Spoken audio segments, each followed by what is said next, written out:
যাচ্ছি। আমি আশা করি অধিকার আদায় করার লক্ষ্যে যুবদল অতীতের মতো ভূমিকা পালন করবে। আমি মনে করি যুবদল অতীতে ছিল, বর্তমানে আছে।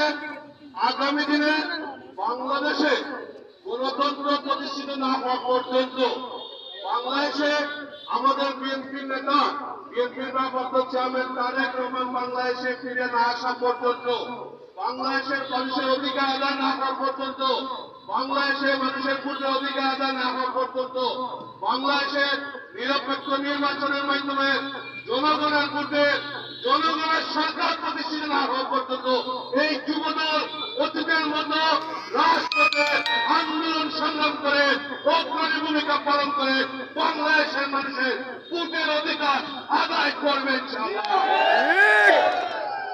সম্মানিত নেতৃবৃন্দ, আপনারা ভাইয়া তোমাকেই বলছি, প্রেম না করে নেশা করে বাঁচো। একটু শরীরের ক্ষতি হবে, কিন্তু মন তো ভালো থাকবে।